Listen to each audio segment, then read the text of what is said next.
Hi everyone, welcome to episode 1 where I take you through the history of WaLove by Design. And for now, I'm just going to do a snippet of our timeline.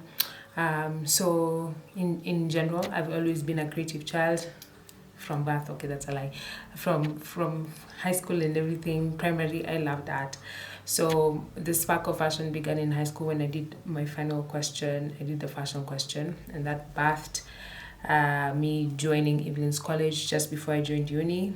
And then I joined Daystar University because that was what needed to be done because fashion could not be pursued at that point. 1 year later, I joined Mackenzie School of Fashion. And then after joining fashion school, I think one significant moment is just being asked what would I want to be known for, and that was purposeful fashion. Did I know what that meant? No.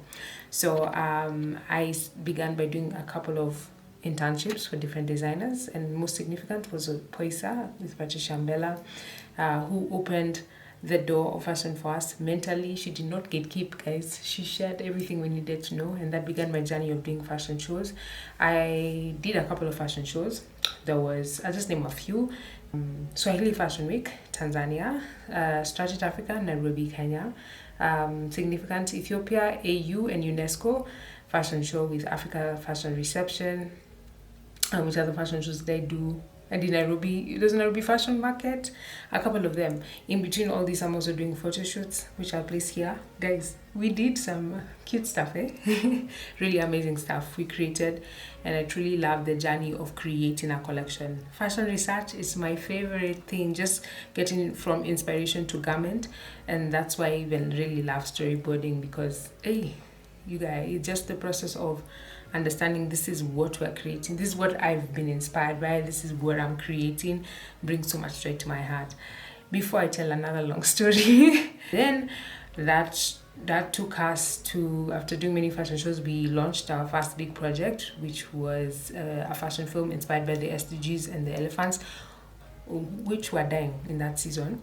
And so we took that to corporates, and because of that season and what it was, again, we had to pivot. And I entered a couple of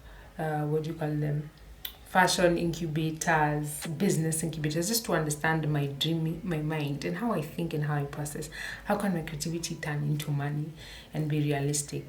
Flash forward, that brought me into the season of picking something from my collections that can help me sell and do life on the daily, and that was the chokers. Okay, this is also part of the collection.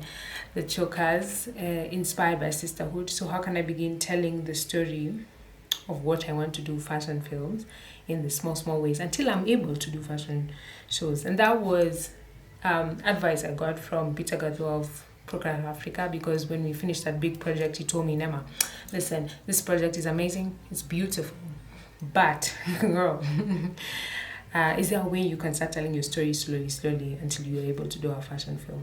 And at that point, I was like, but hey, you wouldn't be the enemy of progress in my life. I am winning, okay? But looking back, honestly, that was the best advice I received and I took, because that has helped me do what I'm doing now and has launched the Sisterhood Choker. So that's episode 1. I'm going to pause there.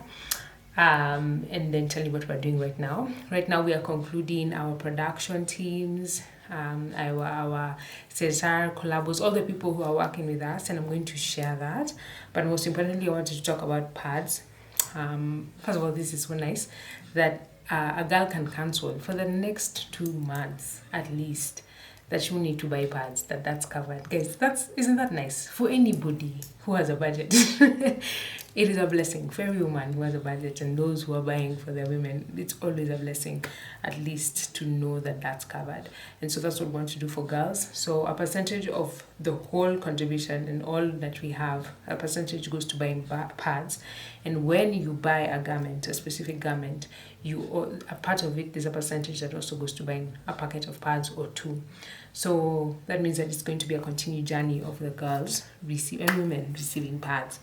Yeah, I'll tell you more about our history in episode 4 as we talk about what stage we're in at that point. But for now, I will share inspiration of our collection, past fashion shows, and what to look forward to. And if you are listening to me and just feel a need to collab or see an avenue of collaboration, feel free to DM, to message, to email, to call, and let's see how we can work together. I am so open. I'm so open. I respond to messages, just an FYI. Just putting that out there. For those who do not respond, I respond. I'm kidding. But thank you for listening to me. Thank you for journeying with me. And thank you to everyone who's journeying with me until this point. Of course, I'll share more. But to this point, that's my family, my friends, all the business people I've worked with, all the teams that I've had, especially that team of 100 people. Shout out to you guys for saying yes to a project that is still yet to come. It's not the end. Let it be known, it's not the end. But yeah, thank you so much. And until episode 2, it's a bye from me. Thank you.